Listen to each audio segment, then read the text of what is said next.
This young man is, I can't find no other name. He's a genius. He is just one of those extraordinary people that you just gotta embrace. You can't look for no reason to say like, oh, I don't like him, or I don't want to speak to him. He brings so many different things to the table that you just gotta appreciate and sink in and build on it. Connor Mack.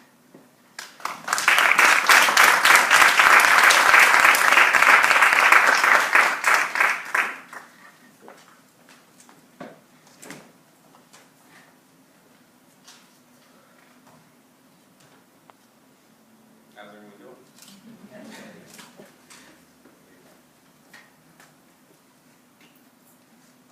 I'd first like to thank you all for coming.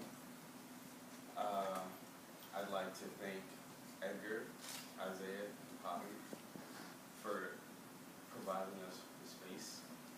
I'd like to thank Dean Violent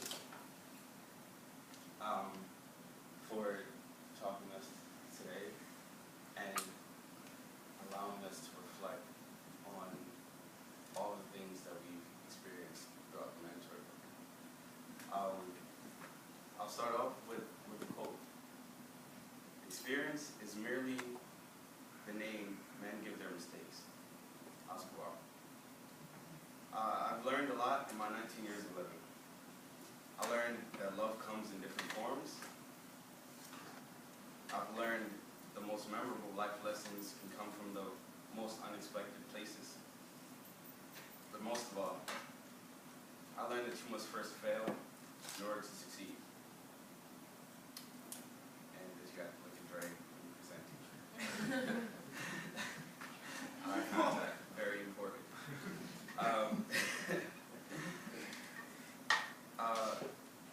You have to trust that everything happens for a reason. And that's something that's very difficult for people to accept. But sometimes, well, faith is taking the leap and not knowing what's going to happen, but believing that the outcome will be good. So I'm going to tell you a story. It's an old African folktale. And the reason why I was thinking, what can I do? What's different? What's something that the Dickens community needs to hear? And I recently started watching Static Shock again. It's for those of you that don't know, it's growing up. It was like one of the things that taught me the most, because it was a show about an African American superhero. Not that much of them. The show taught me a lot, and in one episode they went to West Africa, and there was a West African superhero named Anansi. And Anansi is the name of one of the folk tales of African, West African culture. So I kind of started remembering more and more of like the folk tales and things that I would learn when I was little. And the story goes, it involves a vengeful king whose greatest love in the world was his son. The king held grudges, though, with everyone who wronged him and tried to teach his son to do the same. But his son was different. With everything that happened to him, his son first, whether positive or negative, he would respond, "This is good." One day, when the king was taking his son hunting in a forbidden area, he told his son to keep an eye on the gore of poison that they would use to kind of paralyze the boar. And his son got distracted watching an ant climb on a tree. And when he got distracted, the king didn't spot the gore, and he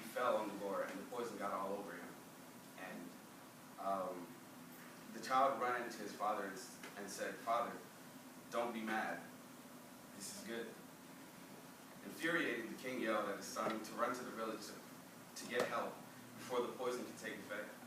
As the child left, the pride of lions came, and the poison began to kick in. The king suddenly remembered why the area was forbidden. Lions. Who'd have thought? He began to reflect on his life. He regretted all the several relationships that he's created because of his vengeful nature. He regretted yelling at his son and remembered how he too loved to watch the nimble ant climb trees when he was little. As he lay there, expecting to die, the king noticed something odd. The lions began crying and covered their noses. He realized that the poison let off a scent that humans couldn't smell, but was apparently a good lion repellent. The lions ran away once the scent became too strong. When the son returned with help from the village medicine man, as the medicine man was giving the king the remedy, the king walked up to his son and hugged him and said, "I'm sorry. You were right. If I didn't fall on the gore and be poisoned all over me, the lions would have certainly eaten me alive. I'm sorry I yelled at you." And his son said, "No, Dad, this is good. Because if you hadn't yelled at me to get help, the lions would have certainly eaten me, for I didn't have the scent on me."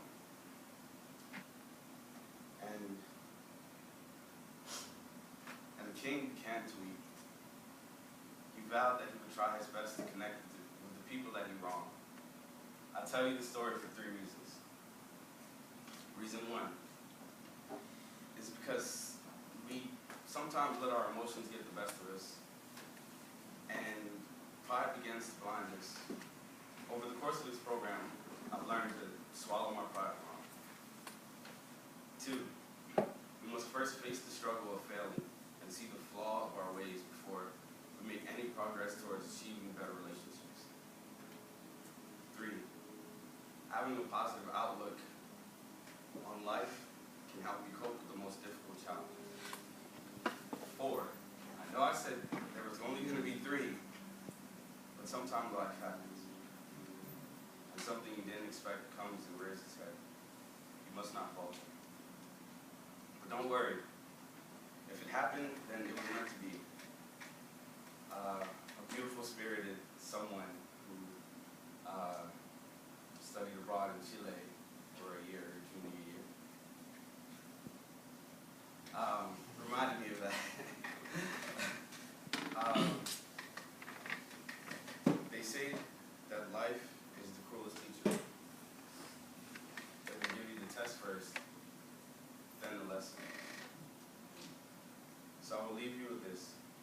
The next time you face a struggle, the next time you think that the world has decided to place all its burdens